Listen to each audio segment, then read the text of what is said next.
اکرم اور be be Khadija کی ازدواجی زندگی سے ہمیں ایثار، احترام اور محبت کا سبق ملتا ہے۔ ان کی زندگی ازدواج کے لیے بہترین نمونہ حیات ہے۔ حضور اکرم نے بی بی خدیجہ کو ہمیشہ محبت اور احترام دیا، اور ان کی وصال کے بعد بھی ہمیشہ ان سے اپنی چاہت کا اظہار فرماتے رہے۔ ہمارے نبی اور بی بی خدیجہ کی 25 سالہ رفاقت میں ان کی محبت پروان چڑھتی رہی اور کبھی کوئی کمی نہ آئی۔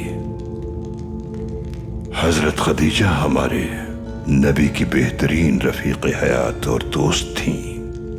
وحی کے نزول کے بارے میں سب سے پہلے نبی اکرم نے بی بی خدیجہ کو آگاہ کیا تھا۔ اس موقع پر ام المومنین نے نبی اکرم کی بہت ہمت افزائی کی۔ جب نبی اکرم غار حرا میں حمد و ثنا میں مصروف ہوتے تھے تو ام المومنین حضرت خدیجہ اپنے ہاتھوں سے ان کے لیے کھانا بنا کر لے جاتی تھیں، حالانکہ خدمت گزاروں کی کمی نہ تھی۔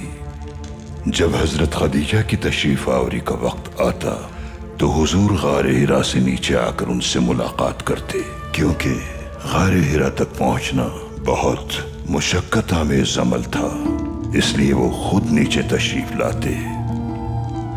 ایک روز حضرت خدیجہ ام المومنین نبی اکرم کا انتظار فرما رہی تھیں اپنے گھر کی چھت پر بیٹھ کر، تو ان کی پڑوسن نے کہا، اے خدیجہ، ایسا کیوں کر رہی ہو تم؟ ہوا بہت گرم ہے، سورج کی تپش تمہیں جھلسا دے گی۔ تو ام المومنین نے فرمایا، جب میرے سرتاج سورج کی تپش جھیل رہے ہیں تو میں سائے میں کس طرح بیٹھ سکتی ہوں؟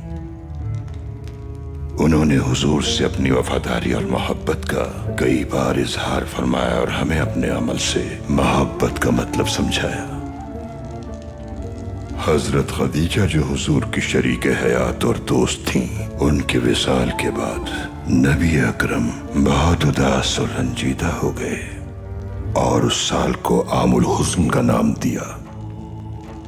ام المومنین کی وفات کے بعد ہمارے نبی انہیں ہر وقت عقیدت اور محبت سے یاد فرماتے تھے۔ جب بھی کبھی ان کا ذکر آتا تو وہ آپ دیدہ ہو جاتے۔ ہمارے نبی نے فتح مکہ کے موقع پر دوبارہ سے بی بی خدیجہ سے اپنی عقیدت اور محبت کا اظہار فرمایا۔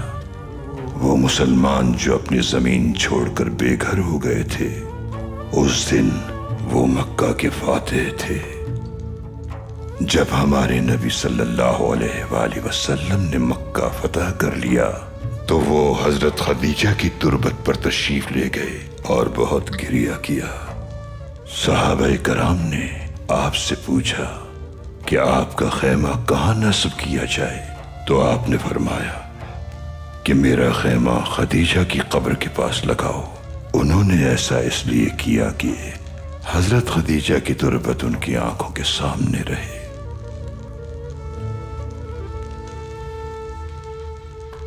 محبت اللہ کا سب سے قیمتی تحفہ ہے۔ میاں بیوی کو جوڑے رکھنے کے لیے محبت اور وفا بہت ضروری ہے۔